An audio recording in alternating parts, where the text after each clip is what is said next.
हेयो पादेयता तावत् संसार विट्पांकुरा स्पृहा जीवति यावद्वै निर्विचार दशास्पदम। जब तक तृष्णा जीवित है, जो कि अविवेक की दशा है, तब तक हेय और उपादेय, त्याग और ग्रहण भी जीवित है, जो कि संसार रूपी वृक्ष का अंकुर है। तृष्णा मनुष्य की उलझन की मूल भित्ति है। तृष्णा को ठीक से समझ लिया तो सारे धर्मों का अर्थ समझ में आ गया। तृष्णा को समझ लिया तो दुख का कारण समझ में आ गया, और जिसे दुख का कारण समझ में आ जाए उसे दुख से मुक्त होते क्षण भर भी नहीं लगता। दुख से नहीं मुक्त हो पाते हैं सिर्फ इसीलिए कि कारण समझ में नहीं आता, और कारण समझ में ना आए तो हम लाख उपाय करें, हम दुख को बढ़ाए चले जाएंगे। अंधेरे में तीर चला रहे हैं, निशान लगेगा संभव नहीं है। रोशनी चाहिए, और रोशनी कारण को समझने से तत्क्षण पैदा हो जाती। इस बात को ख्याल में लें, शरीर में कोई बीमारी हो तो पहले हम निदान की फिक्र करते। निदान हो गया तो आधा इलाज हो गया। अगर निदान ही गलत हुआ तो इलाज खतरनाक है, इलाज करना ही मत, क्योंकि दवाएं लाभ पहुंचा सकती हैं, नुकसान भी। जो दवाएं लाभ पहुंचा सकती हैं वही नुकसान भी पहुंचा सकती हैं। निदान ठीक ना हो, बीमारी पकड़ में ना आई हो तो इलाज बीमारी से भी महंगा पड़ सकता है। बीमारी से तो शायद चुपचाप बैठे रहते तो प्राकृतिक रूप से भी छूट जाते, लेकिन अगर गलत औषधि शरीर में पड़ गई तो प्राकृतिक रूप से छुटकारा ना हो सकेगा। इसलिए पहले हम चिंता करते हैं निदान की। शरीर के संबंध में यह सच है कि ठीक निदान 50% इलाज हो गया, लेकिन मन के संबंध में तो और अद्भुत बात है, वहां तो निदान ही 100% इलाज है। शरीर के संबंध में 50%, मन के संबंध में 100%। क्योंकि मन की बीमारियां तो भ्रांति की बीमारियां, जैसे किसी ने 2 2 5 गिन लिया, फिर सारा हिसाब गलत हो जाता है। मन की बीमारी कोई वास्तविक बीमारी नहीं है, भ्रांति है, भूल है। समझ में आ गया कि 2 2 4 होते, उसी क्षण सब भ्रांति मिट गई। मन की बीमारी तो ऐसी है जैसे मरुस्थल में किसी को सरोवर दिखाई पड़ गया। वो धोखा है, वो तुम्हारी प्यास से ही पैदा हुआ है, वो तुम्हारी प्यास का ही देखा गया सपना है। तुम इतने प्यासे थे कि मान लिया, तुम इतने घबराए थे पानी के लिए कि जरा सा सहारा मिल गया कि तुमने पानी की कल्पना कर ली। भूखा आदमी कहते हैं अगर पूर्णिमा की चांद को भी देखे तो उसे लगता है रोटी आकाश में तैर रही। भूख प्रक्षेपित होती। मन की बीमारियां प्रक्षेपण है, प्रोजेक्शन है। शरीर की बीमारी का तो आधार है, मन की बीमारी निराधार है। एक बार तुम्हें ठीक ठीक गणित दिखाई पड़ गया तो फिर ऐसा नहीं है कि मन की बीमारी का निदान होने के बाद तो पूछोगे अब औषधि क्या। निदान ही औषधि है। सोक्रात का बड़ा प्रसिद्ध वचन है, ज्ञान ही मुक्ति है। जीसस का भी बड़ी प्रसिद्ध घोषणा है, सत्य को जान लो और सत्य तुम्हें मुक्त कर देगा। फिर ऐसा नहीं कि सत्य को जानने के बाद तुम्हें मुक्ति के लिए कोई उपाय करना पड़ेगा, जानते ही सत्य को मुक्ति हो जाती। इसलिए तो महावीर ने यहां तक कहा है कि अगर तुम सत्य को जानने वाले की बात ठीक से सुन लो तो श्रवण से ही मुक्ति हो जाती। इसलिए एक तीर्थ का नाम श्रावक, सुनकर ही जो मुक्त हो जाता है वह श्रावक। जो सुन के मुक्त नहीं होता और जिससे कुछ करना पड़ता है वह साधु। मेरे हिसाब में साधु श्रावक से नीची स्थिति में, ऊंची स्थिति में नहीं। सुन के ही मुक्त ना हो सका, कुछ करना भी पड़ा, उसका बोध प्रगाढ़ नहीं है। सुन के ही न समझ सका, कुछ करना पड़ा, तब समझ में आया। समझ बहुत गहरी नहीं। समझ गहरी होती तो सुन के समझ लेता, समझ गहरी होती तो महावीर को देख के समझ लेता। देखना काफी था। आंख खोल के महावीर को देख लें, आंख खोल के बुद्ध को देख लें, या आंख खोल के कृष्ण को देख लें, क्या बाकी रह जाता है। खुली आंख कि सब साफ हो जाता है।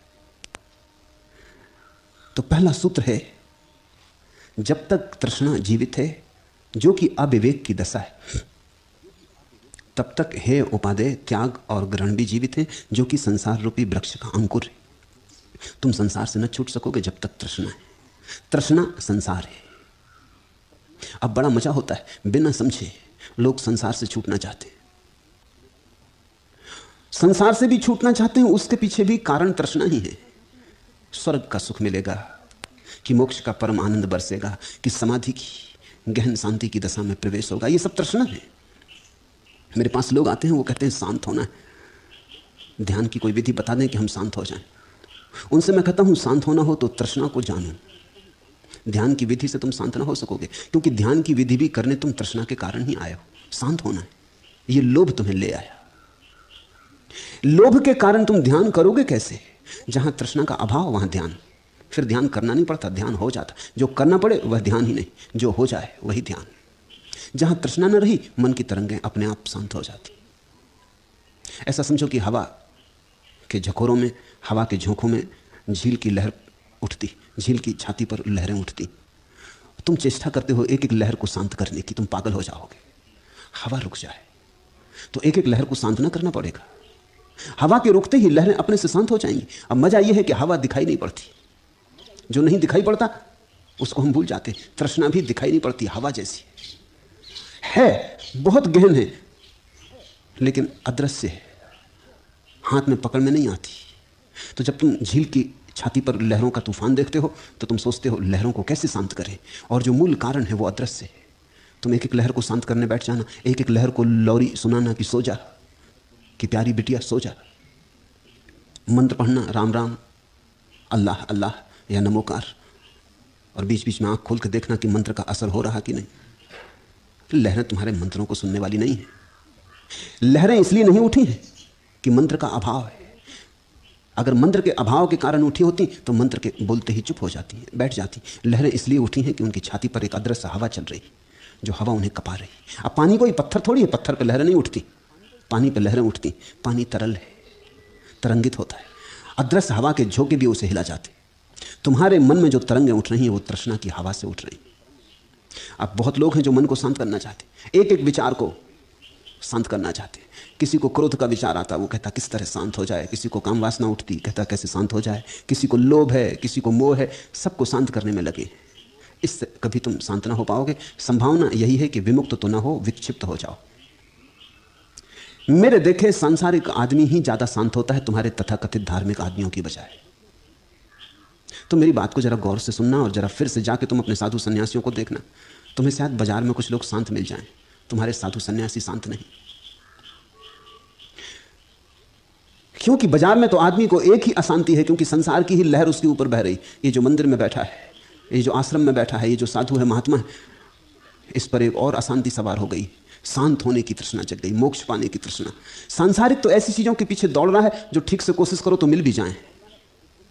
जिसको तुम धार्मिक कहते हो, ऐसी चीजों के पीछे दौड़ रहा है जो दौड़ने से मिलती ही नहीं। दौड़ना ही जहां बाधा है, जो रुकने से मिलती। धन के पीछे अगर ठीक से दौड़ोगे तो धन मिल जाएगा, ऐसी कुछ अड़चन नहीं। तुमसे भी ज्यादा बुद्धुओं को मिल गया तो तुम्हें क्यों ना मिल जाएगा। ठीक से मेहनत करोगे तो संसार के विजेता हो सकते हो। सिकंदर हो गया तो तुम क्यों ना हो जाओगे। दौड़ते ही रहे पागल की तरह तो कुछ ना कुछ पा ही लोगे। कहीं ना कहीं बैंक में बैलेंस हो ही जाएगा, कोई ना कोई बड़ा मकान बना ही लोगे। लेकिन परमात्मा तो दौड़ने से मिलता ही नहीं, और सत्य तो दौड़ने से मिलता नहीं, शांति तो दौड़ने से नहीं मिलती, क्योंकि दौड़ने में ही अशांति है। समझो, दौड़ने में ही अशांति है। जैसे ही कोई नहीं दौड़ता, तृष्णा चुप हो गई। तृष्णा यानी दौड़, तृष्णा यानी कहीं और है सुख, यहां नहीं, अभी नहीं, कल है, परसों है, अगले जन्म में है, स्वर्ग में है, कहीं और है, कहीं और है सुख। यही धारणा तृष्णा है। जब यहां नहीं है, कहीं और है, तो कहीं दौड़ना पड़ेगा। यहां तो है नहीं, बैठने से क्या होगा। दौड़ो, भागो, आपाधापी करो, श्रम करो। नहीं दौड़े तो हार जाओगे। आज को कुर्बान करो कल के लिए, आज को बलिदान करो भविष्य के लिए। आज तो है नहीं। तुम जैसे हो ऐसे तो सुखी हो नहीं सकते, तो कुछ और बनने की कोशिश करो। ज्यादा धन हो पास, बड़ा मकान हो पास, प्रतिष्ठा हो, या पुण्य हो, चरित्र हो, सील हो, ध्यान हो, कुछ करो। तृष्णा का अर्थ है तुम जैसे हो वैसे संतोष नहीं मिल रहा, और तृष्णा छोड़ने का इतना ही अर्थ है कि अभी यही तुम जैसे हो ऐसे ही आनंदित हो जाओ। तृष्णा छोड़ने का अर्थ है आनंदित अभी होने की कला। तुम जानते हो आनंदित कभी होने की वासना, अभी नहीं। अभी तो कैसे हो सकता है। अष्टावक्र की सारी घोषणा यही है, यह महाक्रांतिकारी उद्घोषणा है कि तुम अभी जैसे हो ऐसे ही आनंद को उपलब्ध हो सकते हो, क्योंकि आनंद तुम्हारा स्वभाव है। इससे तुमने क्षण भर को खोया नहीं है, इससे तुम च्युत नहीं हुए हो। ये लहरें अभी शांत हो सकती हैं यहीं। लहर के प्राण अदृश्य हवा में, वो जो अदृश्य हवा दौड़ रही छाती पर, उसमें तुम्हारी छाती पर कौन सी अदृश्य हवा दौड़ रही, उसी से तुम कप रहे हो।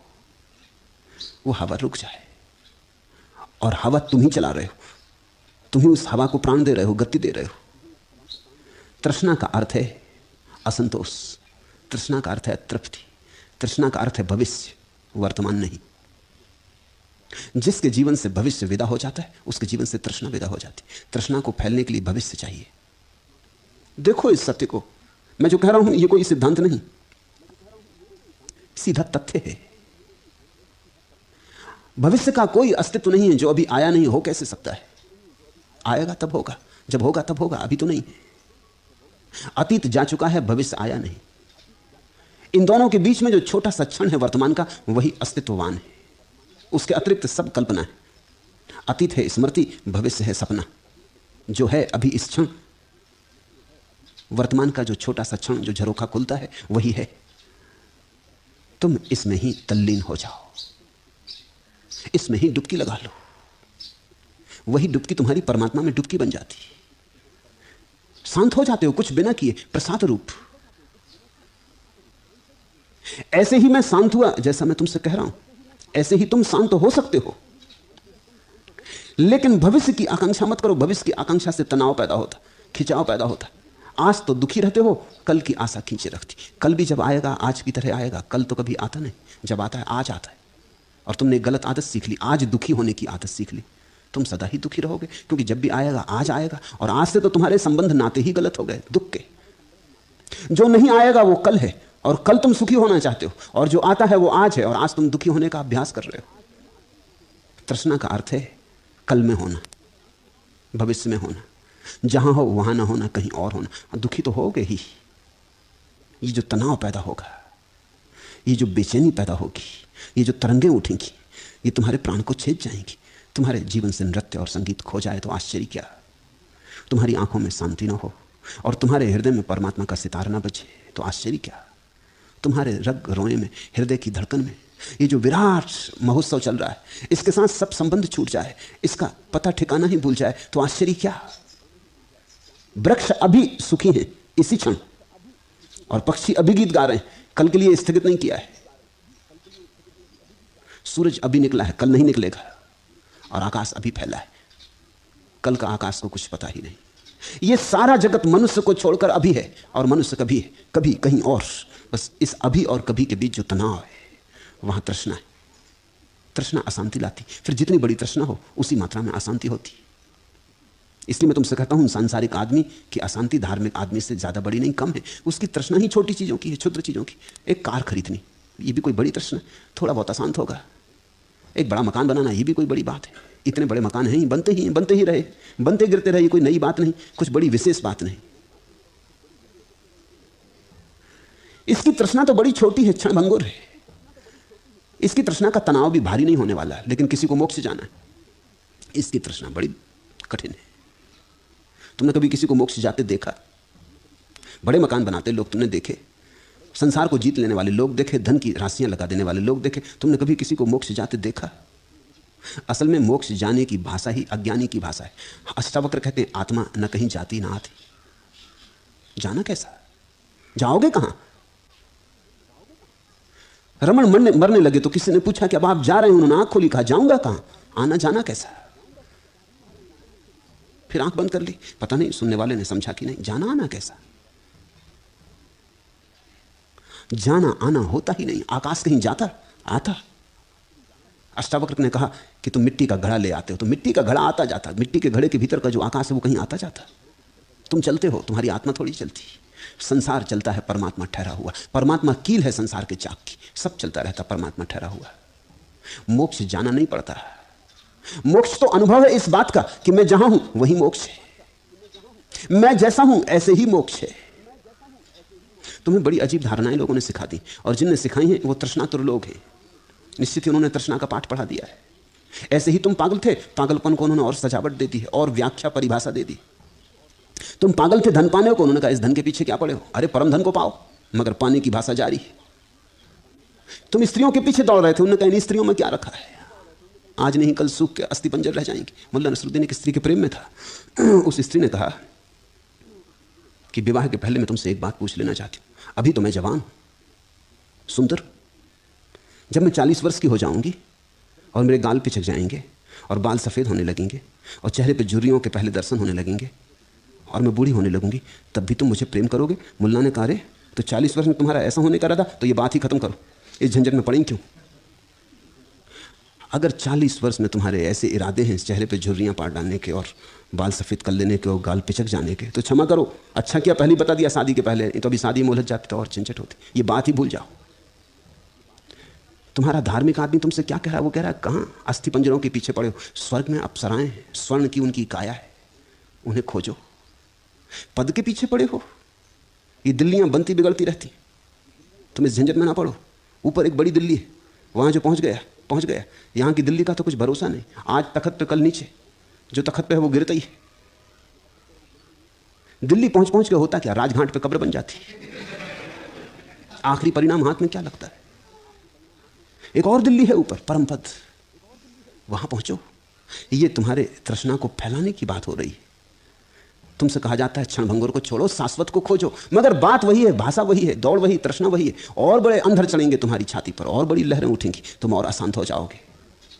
मेरे पास जब कोई साधु सन्यासी आ जाता है तो उससे मैं जितना कपते और परेशान देखता हूं, उतना सांसारिक आदमी को कपते परेशान नहीं देखता।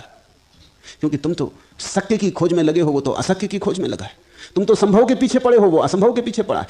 तुम्हारी घटना तो घट सकती है, इसके 1000 प्रमाण हैं, उसकी घटना तो कभी घटी, इसका एक भी प्रमाण नहीं। कौन ने किसको मोक्ष जाते देखा? मैं तुमसे कहता हूं कोई कभी मोक्ष गया ही नहीं। महावीर मुक्त हुए, मोक्ष थोड़ी गए। महावीर मोक्ष थोड़ी गए, जाना की मुक्त हैं, पहचाना की मुक्त हैं। इस क्षण में, इस वर्तमान में, इस अस्तित्व के स्वाद में डूब कर पाया कि कैसे पागल थे। उसे खोजते थे जो मिला ही हुआ है। बुद्ध को जब ज्ञान हुआ और किसी ने पूछा क्या पाया, तो उन्होंने कहा मत पूछो, पूछो ही मत, क्योंकि जो पाया वो मिला ही हुआ था। भूल गए थे, विस्मरण हो गया था, याद ना रही थी, अपनी जेब में ही पड़ा था और याददाश्त खो गई थी। विस्मरण हुआ है, पाना थोड़ी है, पाया तो हुआ ही है। जानो न जानो, मोक्ष तुम्हारा स्वभाव है। जानो न जानो, तुम परमेश्वर हो, परमात्मा हो। तो तृष्णा के कारण बाधा पड़ रही, रुको तो अपने से मिलन हो जाए। तुम भागे भागे हो, अपने से मिलना नहीं हो पाता, और सबसे मिलना हो जाता है, बस अपने से चूकते चले जाते हो। हेयो पादेता तावत संसार विट पांकुरा। और तृष्णा में बीज है संसार का। फिर जहां तृष्णा है वहां स्वभावता चुनाव पैदा होता है, क्या करें क्या ना करें, क्योंकि तृष्णा जिसको करने से भर जाए वही करें। स्वभावता भेद पैदा होता है, वही करें जिससे तृष्णा पूरी हो, वह न करें जिससे पूरी ना हो। उस रास्ते पे चलें जिससे पहुंच जाएंगे भविष्य की मंजिल पर, उस रास्ते पे ना चलें जिससे भटक जाएंगे। और यहां कोई मार्ग नहीं, अष्टावक्र कोई मार्ग प्रस्तावित ही नहीं करते। अष्टावक्र तो कहते हैं कि तुम जरा भीतर आंख खोलो, तुम जहां हो मंजिल पर हो। रिंझाई एक ज़ेन फकीर, जापान के एक तीर्थ, पहाड़ पर तीर्थ था, उसके नीचे ही राह के किनारे विश्राम कर रहा था। एक दिन, 2 दिन, वर्षों हो गए, यात्री आते जाते फिर तो लोग पहचानने लगे, जानने भी लगे कि वो वहीं पड़ा रहता वृक्ष के नीचे। लोग उससे पूछते कि रिंझाई तुम पहाड़ पर ऊपर नहीं जाते तीर्थ यात्रा को? रिंझाई हंसता और वो कहता आए तो हम भी तीर्थ यात्रा को थे, लेकिन इस झाड़ के नीचे बैठे बैठे पता चला कि तीर्थ भीतर। फिर हम यहीं रुक गए, अब कहीं जाने को ना रहा। लोग कहते कि चलो हम तुम्हें ले चलें वहां। लोगों को दया आती कि कहीं ऐसा तो नहीं कि बूढ़ा हो गया फकीर पहाड़ चढ़ नहीं सकता। लोग कहते कांवर कर दें, कंधे पे उठा लें। प्यारा आदमी था, लेकिन वो कहता कि नहीं तुम ही जाओ, क्योंकि हम तो वहां हैं ही। तुम जहां जा रहे हो हम वहीं हैं, और तुम जाके वहां कभी ना पहुंचोगे। अगर तुम्हें भी पहुंचना हो तो कभी लौट के आ जाना, यहीं बैठ जाना। तीर्थ भीतर है, सत्य भीतर है, क्योंकि सत्य स्वभाव है। इस बात को जितनी बार दोहराया जाए उतना कम है, क्योंकि तृष्णा का अर्थ है सत्य मिला नहीं है, पाना है। और जिन्होंने पाया उनकी घोषणा है सत्य तुम्हारा स्वभाव है, पाना नहीं है, मिला हुआ है। बस इसकी प्रतिभिज्ञा, रिकॉग्निशन, इसकी पहचान पर्याप्त है। स्पृहा जीवत यावद्वै निर्विचार दशास्पदम। और जब तक तृष्णा रहती, स्पृहा रहती, वासना रहती, तब तक निश्चित ही मनुष्य में विवेक पैदा नहीं होता, बोध पैदा नहीं होता। अविवेक की दशा रहती। अविवेक शब्द को भी समझ लो। अविवेक का अर्थ है चंचल मन, आंदोलित मन, लहरों से भरा हुआ चित्त, झील पर लहरें और तरंगे। चंचल अवस्था अविवेक है। अचंचल दशा, लहर खो गई, शांत हो गई, हवा ना चली, मौन हो गया, झील दर्पण बन गई। बोध की दशा है, बुद्धत्व की दशा है। बुद्ध ने कहा है जिस दिन तुम दर्पण की भांति हो जाओ, कुछ कपे ना, तो फिर जो है वही तुम्हें झलकने लगेगा, फिर जो है वही तुम्हारी प्रतीति में आने लगेगा। अभी तो तुम इतने कप रहे हो कि जो है वो कुछ पकड़ में आता नहीं, कुछ का कुछ पकड़ में आ जाता है। ऐसा ही समझो कि कोई आदमी कैमरा लेके दौड़ता चले और चित्र उतारता चले, फिर जब चित्र निकाले जाएं, देखे जाएं तो कुछ पकड़ में ना आए, सब चीजें गड्ढबड्ढ हों, कुछ साफ ना हो। ऐसी हमारी दशा है। हम दौड़ते हुए, भागते हुए जीवन को देखने की कोशिश कर रहे हैं। रुको, ठहरो, दौड़ो, भागो मत। ऐसे रुक जाओ कि क्षण भर को सब रुक जाए, सब गति ठहर जाए, अगति का क्षण आ जाए, तो उसी क्षण जो है तुम्हें दिखाई पड़ जाएगा। संसार की परिभाषा है भागते भागते परमात्मा को देखा, संसार, रुक के संसार को देखा, परमात्मा। ठीक ठीक चित्र बन जाए जो है उसका तो परमात्मा, गलत सलत चित्र बन जाए तो संसार। संसार और परमात्मा दो नहीं, संसार परमात्मा है, परमात्मा संसार है। तुम्हारे देखने के दो ढंग हैं। एक भागते हुए आदमी ने देखा, तृष्णा के पीछे दौड़ते आदमी ने देखा, ठीक से देखा नहीं, देखने की फुर्सत भी न थी, उपाय भी न था, अवकाश भी न था। और एक किसी ने शांत बोधि वृक्ष के नीचे बैठकर देखा, बिल्कुल ठहर कर देखा। तुम देखते हो बुद्धों की प्रतिमा हमने बनाई है, तीर्थंकरों की प्रतिमा बनाई है। तुमने किसी की चलती हुई प्रतिमा देखी, चलते हुए? किसी की बैठी बनाई है, किसी की खड़ी बनाई है, लेकिन एक बात तय है, सब रुके। जाओ जैन मंदिरों में, बौद्ध मंदिरों में खोजो, सब रुके, ठहरे। इस ठहराव में ही सत्य का अनुभव है।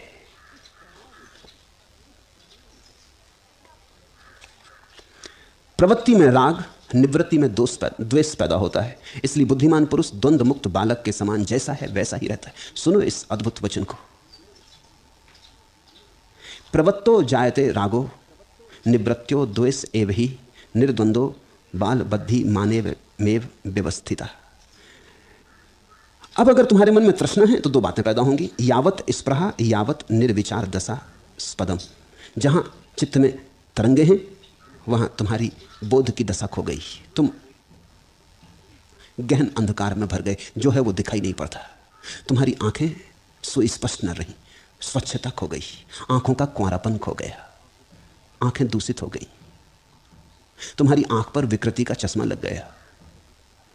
तुम्हारी आंखें अब वही नहीं दिखलाती जो है, या तो वह दिखलाती जो तुम चाहते हो, या दौड़ के कारण जो विकृति छलकती है वो दिखलाती। छाया दिखाई पड़ती है, अब सत्य दिखलाई नहीं पड़ता। परछाइयां घूमती हैं, अब प्रतिबिंब उठते हैं, लेकिन इन प्रतिबिंबों से सत्य का कोई भी पता लगाना संभव नहीं है। शोरगुल पैदा होता है, लेकिन संगीत खो गया। संगीत और शोरगुल में तुमने कोई बहुत फर्क देखा? इतना ही फर्क है कि शोरगुल में व्यवस्था नहीं है और संगीत में व्यवस्था है। शोरगुल में व्यवस्था आ जाए तो संगीत हो जाता है, संगीत की व्यवस्था खो जाए तो शोरगुल हो जाता है। संगीत का इतना ही अर्थ है कि स्वर लयबद्ध हो गए, सब स्वरों के बीच एक सामंजस्य आ गया, एक संवेदता आ गई। अगर सभी स्वर अनर्गल हों, असंगत हों, एक दूसरे के विपरीत हों, एक द्वंद्व चला रहे, एक कोलाहल पैदा हो, तो संगीत पैदा नहीं होगा। सिर खाने की अवस्था हो जाएगी, विक्षिप्त करने लगेगा, पागल कर देगा। परमात्मा इस जगत के शोरगुल में संगीत की खोज है, उसे जान लेना है जो इस सब के बीच समस्वर है, जो एक स्वर सारे स्वरों के बीच व्याप्त है। यावत स्पृहा यावत निर्विचार दशास्पदम। और जहां जहां जब तक तृष्णा है तब तक अविवेक रहेगा। तावत जीवति चा हेयोपादेयता संसार विट पंकुरा। और तब तक वो जो संसार का मूल बीज है, अंकुर जिससे पैदा होता, वो भेद करने की बुद्धि भी रहेगी कि ये ठीक और ये गलत। नीति और धर्म का यही भेद है। नीति कहती यह ठीक यह गलत, और धर्म कहता है जो है सो है, ना कुछ गलत ना कुछ ठीक। अक्सर तुम नैतिक आदमी को धार्मिक आदमी समझ लेते हो और बड़ी भूल में पड़ जाते हो। नैतिक आदमी सज्जन है, संत नहीं। सज्जन का अर्थ है जो ठीक ठीक है वही करता है। संत का अर्थ है जिसे अब ठीक और गलत कुछ भी ना रहा, जो होता है वही होने देता है, अब कुछ करता नहीं। सज्जन तो करता है, संत अकर्ता है। अक्सर सज्जन को ही संत समझने की भूल हो जाती, इसलिए तुम सज्जनों को महात्मा कहने लगते। महात्मा बड़ी और बात है। पश्चिम का एक बहुत बड़ा विचारक लेंजा दिल वास्तव पूरब आया गुरु की खोज में। सुनी थी उसने खबर रमन महर्षि की, तो वहां गया, लेकिन वहां कुछ उसे बात जची नहीं। उसने अपने संस्मरणों में लिखा है कि मैं वहां गया, लेकिन वहां मुझे कुछ बात जची नहीं, क्योंकि वहां कुछ भेद ही ना मालूम पड़ा कि अच्छा क्या है, बुरा क्या है, क्या होना चाहिए, क्या नहीं होना चाहिए। रमन से उसने पूछा भी कि मैं क्या करूं, क्या ना करूं, तो रमन ने यह कहा, देखो, करने में मत पड़ो, साक्षी बनो। साक्षी? फिर उसने पूछा कि मुझे कुछ ठीक ठीक दिशा निर्देश दें कि मैं चरित्र को कैसे निर्माण करूं, शुभ वृत्ति कैसे बढ़े, क्योंकि शुभ हुए बिना तो कोई कभी परमात्मा तक पहुंच नहीं सकता। और रमन ने कहा, परमात्मा की बात ही छोड़ो, वहां तुम पहुंचे हुए हो, शुभ भी पहुंचा हुआ है, अशुभ भी पहुंचा हुआ है, सब वहीं पहुंचे हुए हैं, क्योंकि अशुभ भी उसके बिना जी नहीं सकता, शुभ भी उसके बिना जी नहीं सकता। बुरे में भी वही बैठा है, रावण में भी वही और राम में भी वही। तो तुम तो साक्षी बनो, अब करता छोड़ो। उसने लिखा कि आदमी तो भले लगे, लेकिन जमे नहीं। वहां से वो गया वर्धा, वहां महात्मा गांधी उससे जमे। उसने लिखा कि ये है गुरु, कि एक एक बात को कहता है कि चाय ना पियो, कि सिगरेट ना पियो, कि कितने बजे उठो, कि कितने बजे बैठो, कि कितने कपड़े पहनो और कितने कपड़े ना पहनो, कैसा भोजन करो, कैसा भोजन ना करो, छोटी छोटी चीज से लेके, चटनी से लेके ब्रह्म तक सारा विचार। चटनी भी नीम की खाना, गांधी जी कहते थे, ताकि स्वाद मरे। ये बात जची। भोजन में स्वाद मत लेना, रस मत लेना, इसलिए किसी चीज में सुख मत लेना, तो बिना नमक के खा लेना, अगर उसमें भी थोड़ा स्वाद आता हो तो नीम की चटनी मिला लेना। ये जचे। गुरु बना लिया गांधी को। रमन को छोड़ के गांधी को गुरु बना लिया, तो आश्चर्य मत करना, तुम्हें भी संभावना यही है। लेंझा दिल वास्तव ने कुछ ऐसा ही नहीं कर लिया। तुम्हारे भी मन की समझ इतनी ही है, तुम भी रमन को ना पहचान सकोगे। रमन की तस्वीरें कितने घरों में लगी हैं, रमन की कौन चिंता करता है? गांधी की तस्वीरें कितने घरों में, घर घर में, दफ्तर दफ्तर में। गांधी महात्मा है। तुम तो चकित हो गए ये जान के कि एक आदमी जहां रमन बैठे रहते थे, वहां भी उनके पीछे गांधी की तस्वीर टांग दी थी। रमन तो उनमें से थे, उन्होंने ये भी ना कहा कि ये क्या कर रहे हो। उन्होंने कहा ठीक, टांग रहे हो तो टांग दो। रमन के पीछे भी गांधी की तस्वीर टंगी थी। सज्जन हमें पहचान में आ जाता है, वो हमारी भाषा बोलता है। तुम्हें भोजन में रस है, वो विरस की भाषा बोलता है, एकदम समझ में आ जाता है। तुम्हें स्त्री में रस है, वो ब्रह्मचर्य की बात करता है, एकदम समझ में आ जाता है। तुम्हें धन की पकड़ है, वो त्याग की बात करता है, एकदम समझ में आ जाता है। भाषा वही है, जरा भी भेद नहीं है। तुम्हारी और सज्जन की भाषा में जरा भेद नहीं। तुम्हारी दुर्जन की भाषा उसकी सज्जन की। तुम इधर को जा रहे हो, वो तुमसे विपरीत जा रहा है, लेकिन रास्ता एक ही है। तुम सीढ़ी पर नीचे की तरफ जा रहे हो, वो सीढ़ी पर ऊपर की तरफ जा रहा है, लेकिन सीढ़ी एक ही है। संत तुम्हें बिल्कुल समझ में नहीं आता, संत बेबूझ है। प्रवत्तो जायते रागो। पहले तो लोग प्रवृत्ति में राग रखते हैं, ये कर लें, ये कर लें, ये कर लें। फिर जब बार बार करके पाते हैं कि सुख नहीं मिलता, तो सोचने लगते हैं निवृत्ति कर लें। वो भी प्रवृत्ति की आखिरी सरणी है। पहले सोचते हैं भोग लें, और जब भोग में कुछ नहीं मिलता तो सोचते हैं चलो अब त्याग कर लें, अब त्याग को भोग लें। देख लिया संसार में कुछ ना पाया, आप सन्यासी हो जाएं, अब त्यागी हो जाएं। स्त्रियों के पीछे दौड़ के देख लिया, अब स्त्रियों के विपरीत दौड़ के देख लें, शायद सुख वहां हो। भोजन की खूब खूब आकांक्षा करके देख ली, कुछ भी ना मिला, देह जीर्ण जर्जर हो गई, अब उपवास करके देख लें। प्रवृत्ति में राग और निवृत्ति में द्वेष। तो जिस जिससे राग था प्रवृत्ति में, जहां जहां हार हो गई, विषाद आया, जीवन का स्वाद खराब हुआ, वहां वहां द्वेष पैदा हो गया। तो तुम देखो, तुम्हारा साधु स्त्री को गाली देता रहता, स्वाद को गाली देता रहता, भोग को गाली देता रहता। ये हुआ क्या? ये द्वेष हो गया। जहां राग था वहां द्वेष हो गया। पहले आग में हाथ डालने का मन होता था, डाल के देख लिया, हाथ जल गए, अब आग से दुश्मनी हो गई। पहले आकर्षण था, अब विकर्षण हो गया। लेकिन संबंध जुड़ा है, संबंध नहीं जाता। संत वही है जिसका संबंध ही गया। भोग तो व्यर्थ हुआ ही हुआ, त्याग भी व्यर्थ हुआ। भोग के साथ ही त्याग भी व्यर्थ हो जाए तो तुम्हारे जीवन में क्रांति घटित होती है। अनीति के साथ ही साथ नीति भी व्यर्थ हो जाए, और अशुभ के साथ साथ शुभ भी व्यर्थ हो जाए, क्योंकि वो दोनों एक ही सिक्के के दो पहलू हैं, उनमें भेद नहीं है। दुर्जन और सज्जन एक दूसरे के साथ खड़े। दुर्जन और सज्जन सहयोगी हैं, एक ही दुकान में पार्टनर हैं। तुम जरा एक ऐसी दुनिया की कल्पना करो जिसमें कोई दुर्जन ना हो, क्या वहां सज्जन होंगे? एक ऐसी दुनिया की कल्पना करो कि जहां राम ही राम हो और रावण ना हो, राम बचेंगे?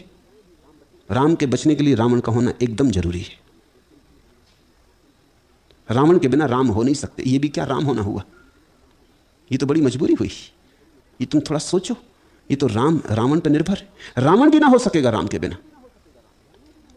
ये दोनों ही पात्र रामलीला में जरूरी। तुम जरा रामलीला खेल के दिखा दो बिना रावण के, लीला चलेगी नहीं, इंच भर आगे ना चलेगी, कथा पहले से गिर जाएगी और जनता पहले से उठ जाएगी कि फिजूल की बकवास है। जब रावण ही नहीं है तो रामलीला होगी कैसे? सीता चुराई जानी चाहिए, युद्ध होना चाहिए, कुछ भी नहीं होने वाला है। रामचंद्र जी बैठे हैं वहां, थोड़ी देर भक्त बैठे रहेंगे, राह देखेंगे कि कुछ हो, कुछ भी नहीं होगा, क्योंकि होने के लिए द्वंद्व चाहिए। शुभ और अशुभ एक साथ है, रामलीला में दोनों सहयोगी हैं। और तुम्हें अगर ठीक ठीक देखना हो तो कभी कभी रामलीला देख के रामलीला के पीछे भी जाके देखना, पर्दे के पीछे तुम राम रावण को दोनों को चाय पीते पाओगे, गपशप करते। इधर लड़ रहे थे पर्दे के इस पार, पीछे गपशप कर रहे हैं। ये सब एक ही नाटक मंडली के सदस्य। अष्टावक्र का सूत्र यह कह रहा है कि तुम्हें अगर नाटक के बिल्कुल बाहर होना है तो तुम्हें सदस्यता छोड़नी पड़ेगी, तुम्हें यह मंडली ही छोड़ देनी पड़ेगी। न राम न रावण, तुम्हें दोनों के द्वंद्व के पार होना पड़ेगा। प्रवत्तो जायते रागो, प्रवृत्ति तो है राग, निवृत्तो द्वेष एव ही, और निवृत्ति है द्वेष। मगर द्वेष भी तो बंधन है। जिस चीज से द्वेष होता है उससे हम बंधे रह जाते, अटके रह जाते, एक खटक बनी रह जाती। ये कोई मुक्ति तो ना हुई। निर्द्वंद्वो बाल बद्धि मानेव एव व्यवस्थिता, ये सूत्र अद्भुत है, स्वर्ण सूत्र है। बुद्धिमान पुरुष द्वंद्व मुक्त बालक के समान है, जैसा है वैसा ही है। कुछ बनने की चेष्टा नहीं है। बालक का अर्थ होता है जो जैसा है वैसा है। जब उसे क्रोध आ जाता तो बालक ये नहीं सोचता करूं कि ना करूं। जब उसे प्रेम आ जाता तो भी ये नहीं सोचता कि प्रकट करना उचित कि नहीं, वो हिसाब नहीं लगाता। एक अंग्रेज साधक चाडविक ने रमन के संस्मरणों में लिखा है कि वो बड़ा हैरान हुआ। एक दिन ऐसा हुआ कि एक सन्यासी, पुराणपंथी सन्यासी, विवाद करने आ गया। रमन ने उसे जो वो पूछता था बार बार कहा, लेकिन वो तो सुनने को राजी न था। वो तो अपनी बुद्धि से भरा था, अपने शास्त्र से भरा था। वो तो बड़े उल्लेख शास्त्रों के उद्धरण दे रहा था और बड़ी तर्क वितंडा फैला रहा था। रमन सीधे साधे, वो उसे सुनते, आधा घंटा उसे सुनते, फिर कहते कि साक्षी भाव रखो। विवाद में उतरे नहीं। वो सन्यासी और जलने लगा और क्रोध से भरने लगा। वो खींचना चाहता था विवाद में। शिष्य थोड़े परेशान हुए कि व्यर्थ की बात हो रही, व्यर्थ का समय खराब हो रहा और व्यर्थ का महर्षि को परेशान किया जा रहा। लेकिन करें क्या? वो अपने तकिए से टिके महर्षि उसे सुनते। जब बहुत देर हो गई उन्होंने उससे बार बार कहा कि मेरी बात थोड़ी सी है, वो मैंने तुमसे कह दी। जब वो न हुआ सुनने को राजी तो उन्होंने उठा लिया अपना डंडा, भागे उसके पीछे। वो तो घबरा के बाहर निकल गया। उसने सोचा कि तो मारपीट की नौबत उसने सोची ना थी कि ज्ञानी पुरुष ऐसा करेगा। लौट के डंडा रख के वो फिर अपना लेट गए और कोई दूसरे भक्त ने कुछ पूछा, उसका उत्तर देने लगे। चाडविक ने लिखा है उस दिन उनका रूप देखकर मन मोह गया, बालवत, छोटे बच्चे जैसे। ये भी ना सोचा कि लोग क्या कहेंगे कि आप और क्रोधित हुए भी नहीं, क्योंकि क्रोध अगर तुम हो जाए तुम्हें तो सरकता है। घटना तो बीत जाती, लेकिन क्रोध का धुआं एकदम से थोड़ी चला जाता, घड़ियों रहता, दिनों रहता, कभी तो वर्षों रहता है। डंडा लेके दौड़ भी गए, वापस आके फिर बैठ गए, वो आदमी चला भी गया। वो फिर वैसी बात करने लगी जैसी बात चल रही थी, जैसे कुछ हुआ ही नहीं। गुरुजीएफ के संबंध में ऐसे बहुत से उल्लेख हैं जब वो बिल्कुल पागल हो जाता और एक क्षण में ऐसा ठंडा हो जाता कि भरोसा ही ना आता लोगों को कि एक क्षण में कोई इतना उत्तप्त हो सकता और इतना ठंडा हो सकता। छोटे बच्चे की भांति। जीसस का बड़ा प्रसिद्ध उल्लेख है। वो तो कहते थे कि सभी को क्षमा करो, किसी का निर्णय ना करो, दुश्मन को भी प्रेम करो। यही उन्होंने अपने शिष्यों को समझाया था। और एक दिन उन्होंने अचानक कोड़ा उठा लिया मंदिर में, और मंदिर में जो लोग रुपए पैसे ब्याज पे देने का धंधा करते थे उनके तख्ते उलट दिए, और अकेले आदमी ऐसे पागल की तरह हो गए कि भीड़ की भीड़ को बाहर खदेड़ दिया एक आदमी ने। शिष्य तो बड़े हैरान हुए, क्योंकि वो तो सुनते रहे थे दुश्मन को प्रेम करो, और जो तुम्हारे गाल पे एक चांटा मारे दूसरा उसके सामने कर देना। ये जीसस को हो क्या गया? और जब इन सबको खदेड़ के जीसस मंदिर के बाहर वृक्ष के नीचे आके बैठ गए तो वो वैसे के वैसे थे, जैसे कोई रेखा नहीं खींची। ईसाई इसको समझा नहीं पाए। ईसाइयों को बड़ी अड़चन रही है इस घटना को समझाने में, क्योंकि अगर ये सच है तो फिर ईसा के वचनों का क्या हो? अगर वचन सच थे तो फिर ईसा के इस व्यवहार का क्या हो? एक वृक्ष के नीचे ईसा रुके, भूखे थे। वृक्ष पर देखा कि शायद फल लगे हों, वृक्ष पर फल नहीं थे।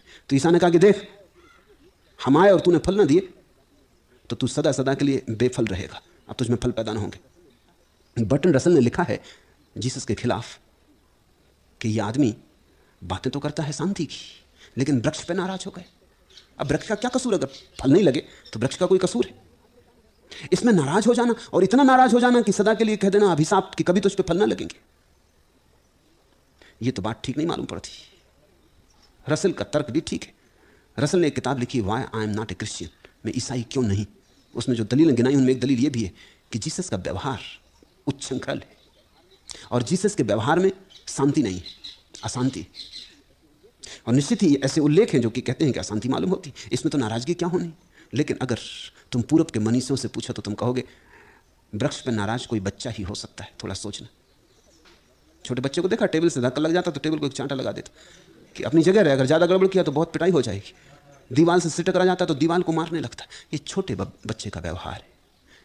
रसल की बात बड़ी विचारपूर्ण है, लेकिन रसल को कोई पता नहीं है कि एक ऐसी भी दशा है परम मुक्ति की, एक ऐसी दशा है परम कैवल्य की, जहां व्यक्ति पुनः बच्चे की भांति हो जाता है। और जीसस का तो प्रसिद्ध वचन है कि जो छोटे बच्चों की भांति होंगे वे ही मेरे प्रभु के राज्य में प्रवेश कर सकेंगे, दूसरे नहीं। बहुत कठिन है ये बात स्वीकार करनी, क्योंकि हम संत से तो बहुत संयोजित व्यवहार की आशा रखते हैं। संत से तो हम आशा रखते हैं कि उसके व्यवहार में कोई कमी खामी ना होगी, कोई त्रुटि ना होगी। संत से तो हम पूर्ण होने की आशा रखते हैं, क्योंकि संत तो हमारे लिए आदर्श है, उसका तो हम अनुकरण करेंगे। लेकिन तुम सुनो, अष्टावक्र कहते हैं कि परम संत वही है जो बालवत है, पूर्ण नहीं है, समग्र है। पूर्ण और समग्र के भेद को समझ लेना। बच्चा सदा समग्र होता है, पूर्ण कभी नहीं होता। एक समग्रता होती। बच्चा जब क्रोध करता है तो क्रोध हो जाता है, फिर कुछ नहीं बचता उसमें, वो आग होता है। इसलिए बच्चे को क्रोधित देखो तो एक सौंदर्य होता है बच्चे में। तुमने न देखा हो, गौर करके देखना। तुम अपने छोटे मोटे और दूसरे विचार एक तरफ रख देना। जब एक छोटा बच्चा नाराज होता है तो छोटा सा प्राण, लेकिन ऐसा लगता है सारी दुनिया को हिला देगा, पैर पटकता पृथ्वी पर जोर से। उसकी नाराजगी में एक बल है, एक सौंदर्य, एक कौमारी, एक कोमलता, और फिर भी एक महाशक्ति। और क्षण भर बाद भूल गया। क्षण भर पहले तुम पर क्रोधित हुआ था और कहता था आप कभी तुम्हारी शक्ल ना देखेंगे। दोस्ती खत्म, कट्टी कर ली थी। क्षण भर बाद तुम्हारी गोद में बैठा है, याद ही ना रही। बड़ा असंगत व्यवहार है बच्चे का, लेकिन समग्र है। जब क्रोध में था तो पूरा क्रोध में था, जब प्रेम में है तो पूरा प्रेम में है। उसके प्रेम को उसका क्रोध आके खराब नहीं करता, और उसके क्रोध को उसका प्रेम आके खराब नहीं करता। जब होता है तब समग्र होता है, पूरा पूरा होता है। जो होता है वही होता है, उससे अन्यथा नहीं होता। उसके जीवन में एक प्रामाणिकता है। बच्चा बिल्कुल चरित्रहीन होता है, उसका कोई चरित्र नहीं होता। चरित्र होने के लिए तो बड़ी चालाकी चाहिए, चरित्र होने के लिए तो आयोजन चाहिए, व्यवस्था चाहिए। चरित्र होने के लिए तो बड़ी कुशलता चाहिए, होशियारी चाहिए, तर्क चाहिए, गणित चाहिए। चरित्र का तो अर्थ होता है संभल संभल के चलो। चरित्र का तो अर्थ होता है देख देख के करो, जो करना हो वही करो, जो ना करना हो वो मत करो। सोच के करो कि कल इसका क्या परिणाम होगा, परसों क्या परिणाम होगा। आज तुम ऐसा कहोगे तो क्या प्रतिक्रिया होगी, आज तुम ऐसा करोगे तो क्या प्रतिक्रिया होगी। तो चरित्रवान व्यक्ति कभी समग्र नहीं होता, हिसाबी होता, किताबी होता, उसके बही खाते होते। छोटा बच्चा चरित्रहीन, चरित्र मुक्त कहना चाहिए, हीन कहना ठीक नहीं, चरित्र मुक्त। अभी चरित्र पैदा ही नहीं हुआ, अभी समग्र है।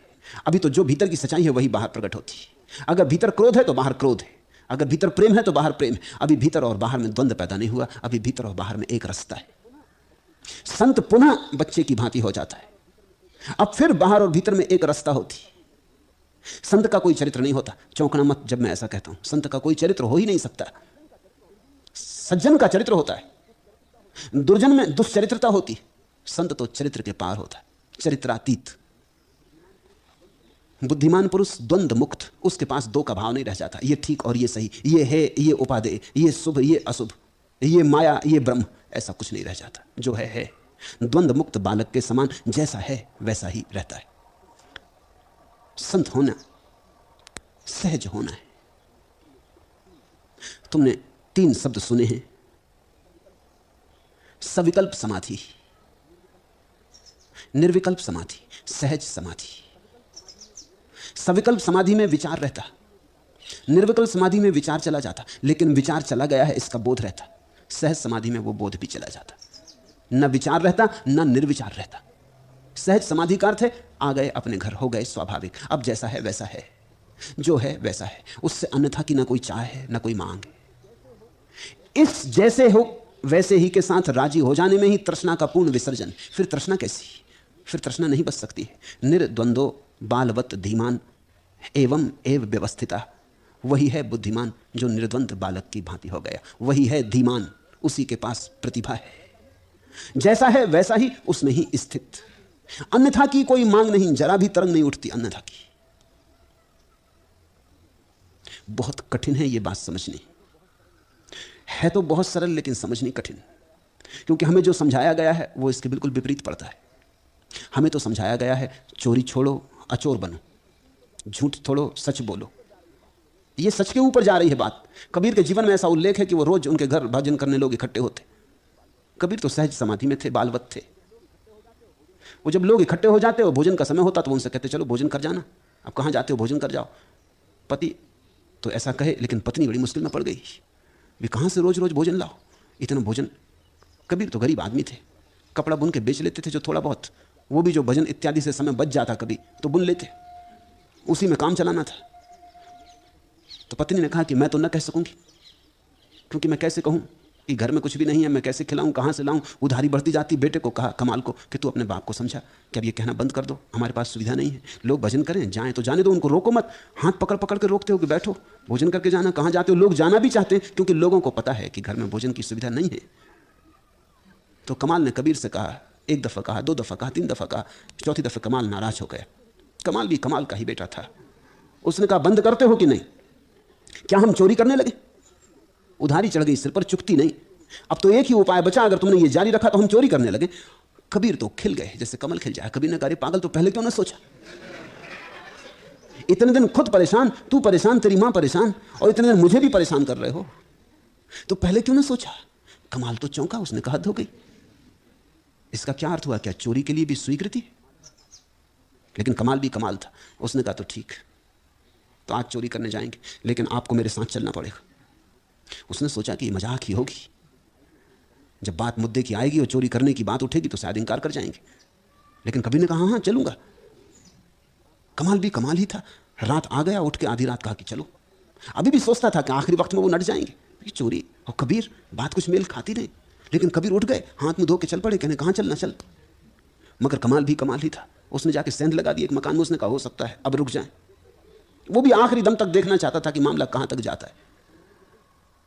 सेंध भी खुद गई। उसने कहा तो मैं अंदर चला जाऊं। कबीर ने कहा इधर आए किस लिए? तो पागल, आधी रात नींद वैसी खराब की, तो जल्दी कर, क्योंकि ब्रह्म मुहूर्त हुआ जाता, थोड़ी देर में भजन करने वाले लोग आते होंगे।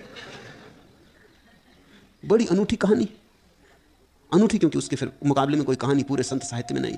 तो कमाल भीतर चला गया। कमाल भी कमाल ही था। उसने कहा कि ठीक है, शायद जब मैं ले आऊंगा धन तब वो इनकार कर देंगे। वो भी आखिरी दम तक देख लेना चाहता था। बाप का ही बेटा था, कबीर का ही बेटा था। कहा कि तुम अगर आखिरी दम तक कस रहे हो तो मैं भी। वो ले आया खींच के असरफियों से भरी एक बोरी बाहर निकाल रहा था। तभी कबीर ने कहा कि सुन, घर के लोगों को जगा दिया कि नहीं, बता दिया कि नहीं? मैंने कहा क्या मतलब? कहा घर के लोगों को बता तो दे भाई, कम से कम सुबह भटकेंगे यहां वहां खोजेंगे, उनको पता तो होना चाहिए कौन ले गया। शोरगुल कर दे। तो कमाल ही था, उसने शोरगुल कर दिया। अब जब कबीर कह रहे हैं तो कर दो शोरगुल। शोरगुल कर दिया तो पकड़ लिया गया। सेंध में से निकल रहा था, घर के लोगों ने पीछे से पैर पकड़ लिए।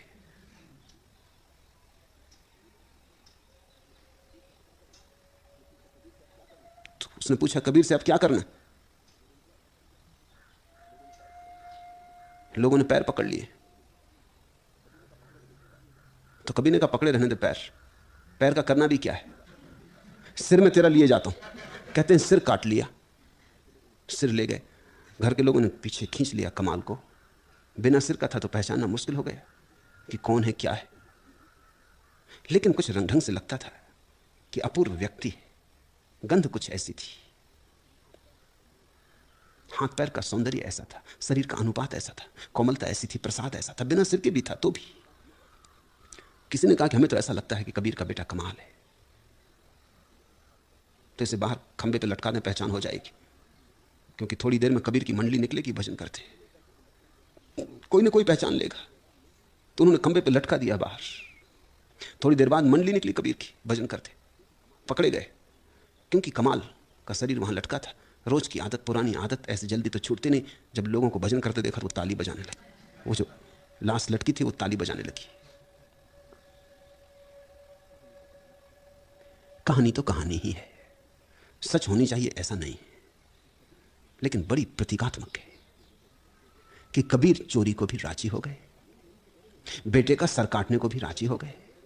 न चोरी से डरे, न हिंसा से डरे। ऐसा हुआ है ऐसा मैं कह नहीं रहा, लेकिन ऐसा भी हो तो भी आश्चर्य नहीं है, क्योंकि हमारे जो द्वंद्व हैं, चोरी बुरी और अचोरी अच्छी और हिंसा बुरी और अहिंसा अच्छी, ये हमारी चंचल चित्त की लहरों से उठी हुई धारणाएं। हेयोपादे, ये अच्छा ये बुरा, ये शुभ ये अशुभ। कहीं तो कोई एक दशा होगी ना जहां कुछ शुभ रह जाता ना अशुभ, कहीं तो कोई एक दशा होगी निर्द्वंद, कहीं तो एक सरलपन होगा जहां भेद नहीं रह जाता,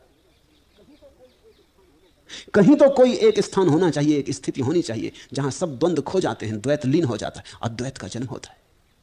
उसी अद्वैत की बात है। निर्द्वंदो बालवत धीमान एवं एव व्यवस्थिता। हो जाए जो बच्चे जैसा निर्द्वंद, द्वंद्व के पार।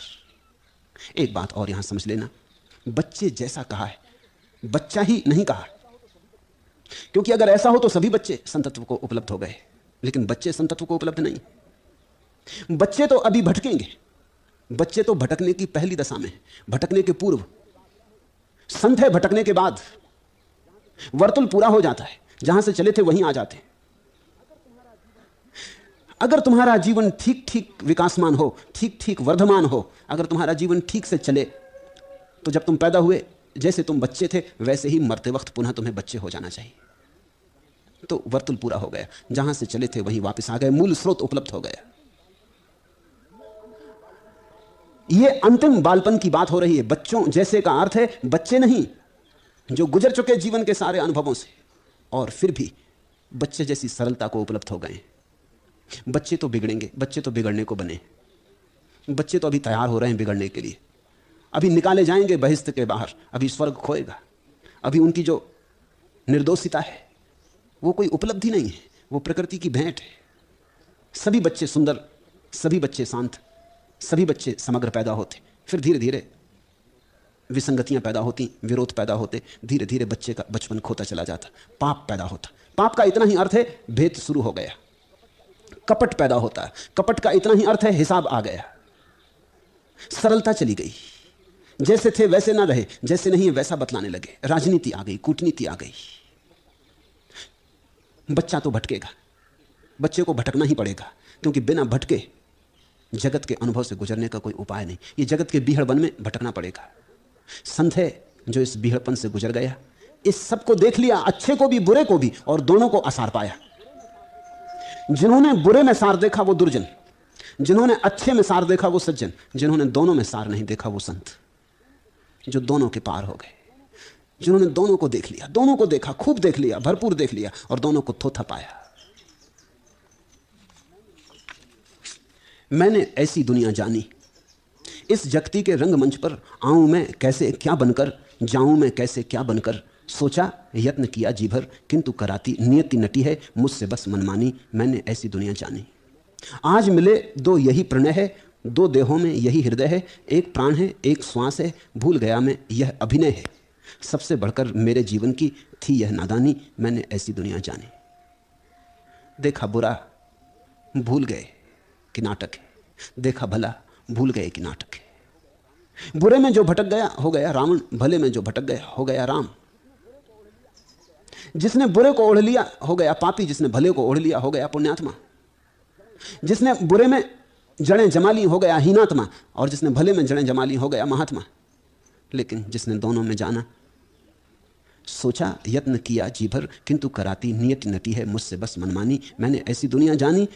भूल गया मैं यह अभिनय है, सबसे बढ़कर मेरे जीवन की थी यह नादानी, मैंने ऐसी दुनिया जानी। और जिसने देखा कि सब नाटक है, बुरा भी भला भी, रावण भी, रामलीला के पात्र राम भी, जिसने जीवन को अभिनय जाना, जो साक्षी होकर पार खड़ा हो गया, जिसने कहा न मैं रावण हूं न मैं राम,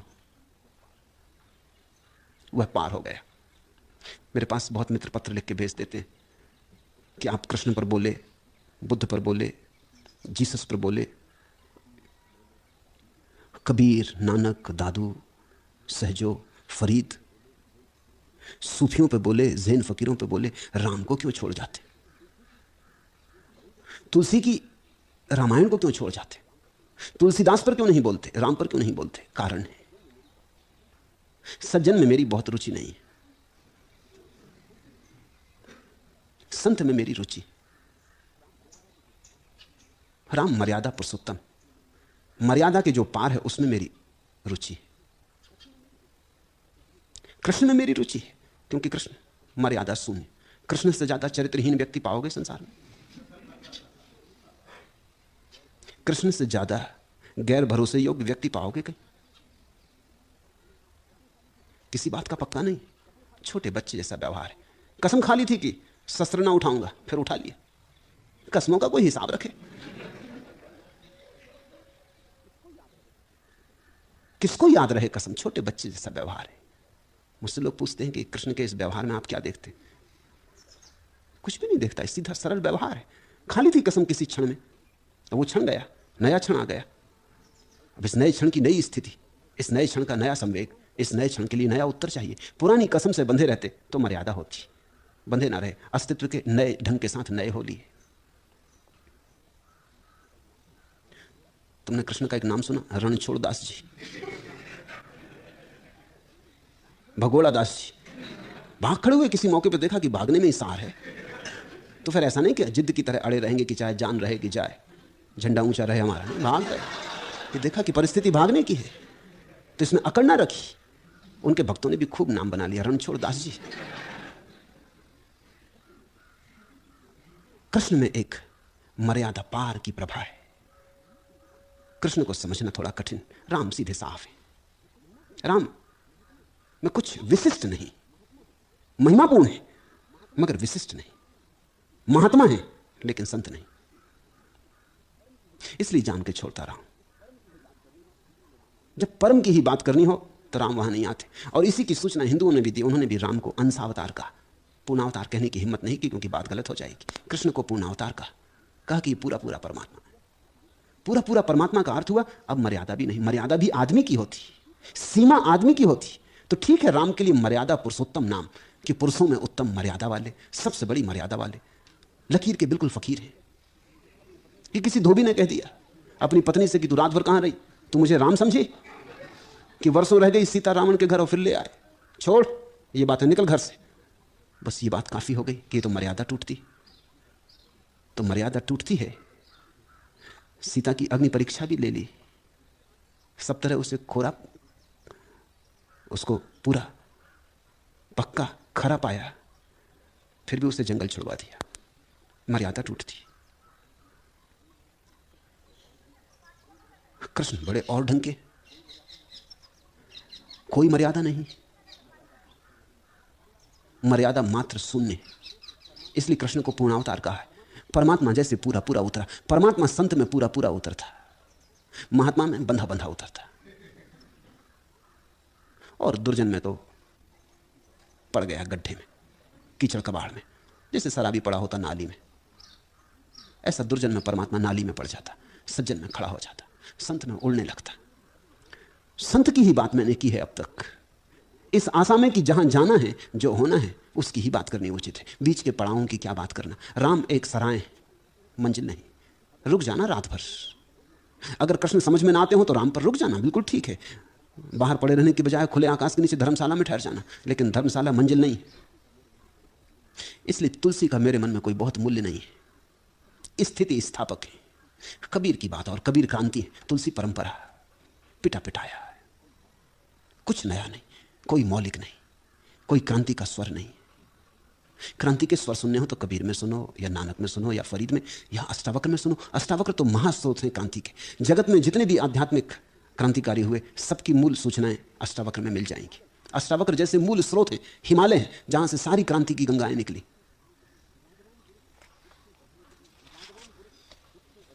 रागवान पुरुष दुख से बचने के लिए संसार को त्यागना चाहता है, लेकिन वितराग दुख मुक्त होकर संसार के बीच भी खेद को प्राप्त नहीं होता है। रागवान पुरुष दुख से बचने के लिए संसार को त्यागना चाहता है। हातु मिच्छति संसारम रागी दुख जिहासया। पहले तो रागी व्यक्ति दुख से बचने के लिए संसार को पकड़ता है, धन को पकड़ता है ताकि दुख से बच जाए, मित्र को पकड़ता है दुख से बच जाए, परिवार को पकड़ता है दुख से बच जाए, पहले तो कोशिश करता है संसार की चीजों को पकड़ के दुख से बचने की, फिर पाता है कि यह पकड़ से तो दुख ही पैदा हो रहा है, दुख से बचना नहीं हो रहा, तो फिर संसार की चीजों को त्यागने लगता है। लेकिन कामना पुरानी अब भी वही है कि दुख से बच जाऊं। पहले पकड़ता था, अब त्यागता था, अब त्यागता है, लेकिन दुख से बचने की वासना वही की वही है। रागवान पुरुष दुख से बचने के लिए संसार को त्यागना चाहता है, लेकिन वीतराग पुरुष दुख मुक्त होकर संसार के बीच में भी रहे तो भी खेत को उपलब्ध नहीं होता। रागी दुख से ही भागता रहता, संसार में भागे तो, मंदिर जाए तो, दुकान जाए तो, मस्जिद जाए तो, दुख से ही भागता रहता। वीतरागी जागकर दुख से मुक्त हो जाता है, साक्षी बन के दुख से मुक्त हो जाता है, दुख से भागता नहीं, दुख को देख लेता भरी आंख और दुख खो जाता। मुल्ला नसरुद्दीन को उसके मालिक ने एक दिन कहा कि जरा बाहर जाके देख सूरज निकला कि नहीं। वो बाहर गया, फिर भीतर आया, कुछ करने लगा जाके कमरे में। मालिक ने पूछा क्या हुआ, सूरज निकला कि नहीं। उसने कहा मैं लालटेन जला रहा हूं, बाहर बहुत अंधेरा है, दिखाई कुछ पड़ता नहीं।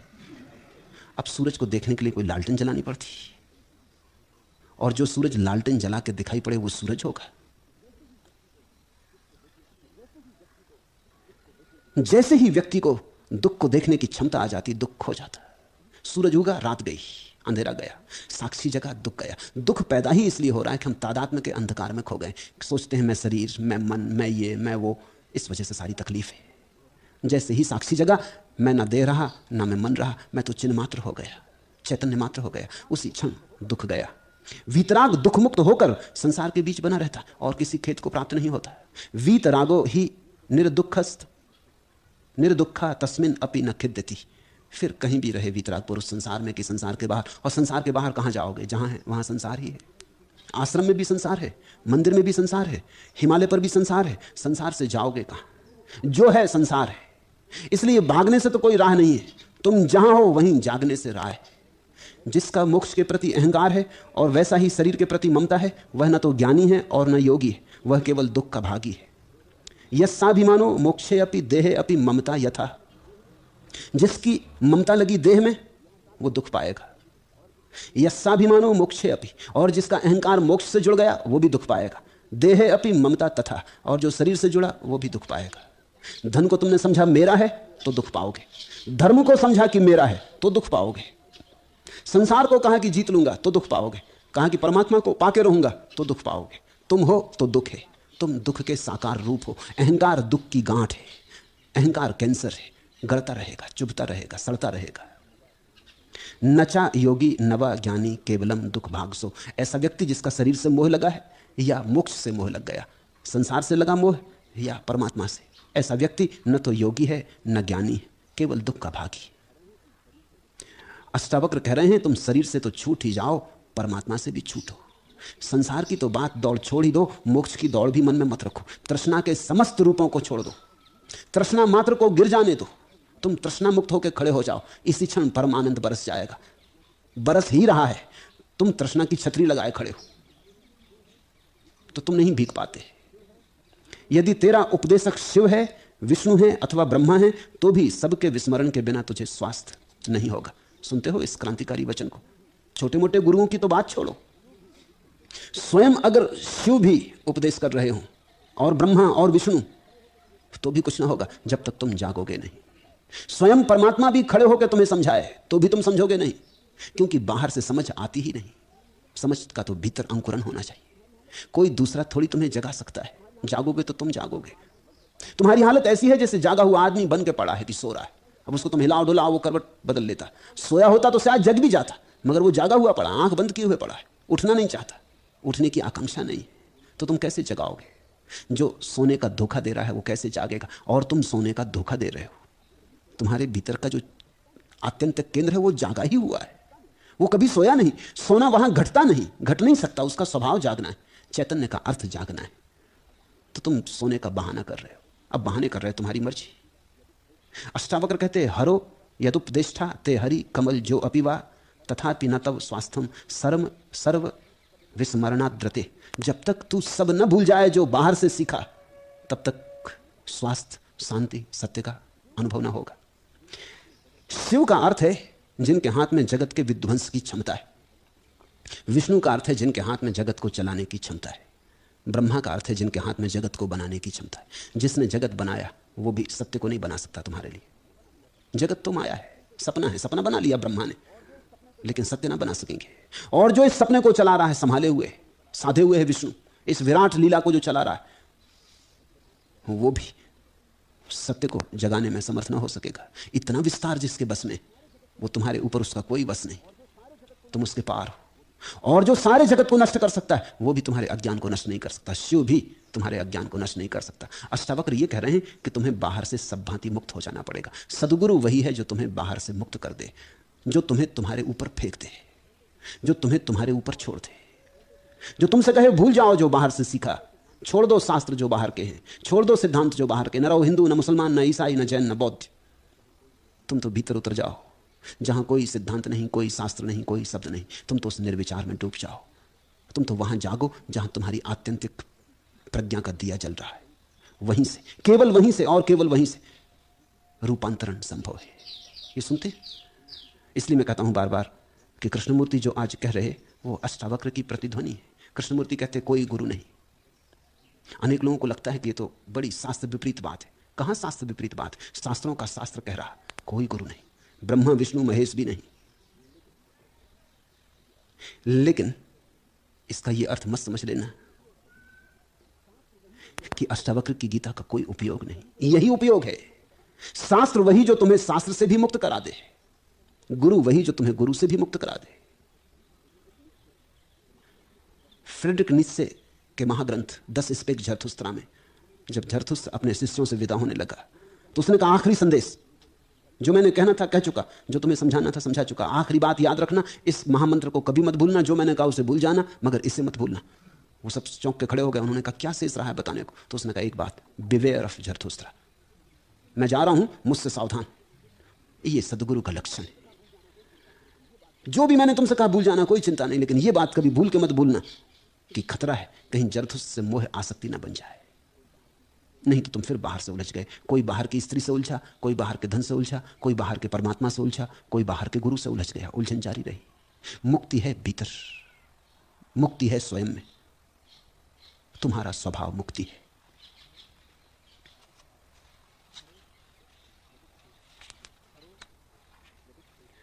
हरो यदुपदेष्टा ते हरि कमल जो अपिवा। ब्रह्मा विष्णु महेश जैसे गुरु भी मिल जाएं तो भी, तथापि न तव स्वास्थ्यम सर्व विस्मरणात् रते। तो भी जब तक सब ना भूल जाए जो सीखा, शब्द ना भूल जाए, सिद्धांत ना भूल जाए, विचार ना भूल जाए, जब तक निर्विचार निशब्द मौन में प्रतिष्ठा ना हो जाए, तब तक स्वास्थ्य की उपलब्धि नहीं।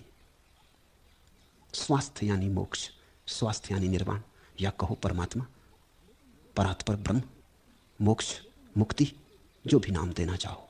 नाम का कोई मूल्य नहीं, लेकिन जो है तुम्हारे भीतर है और बाहर से दबा है, बाहर को हटा दो तो भीतर का जो दबा हुआ फूल है प्रकट हो जाए। बाहर की कीचड़ में दबा तुम्हारा कमल, कीचड़ को हटा दो तो कमल खिल जाए।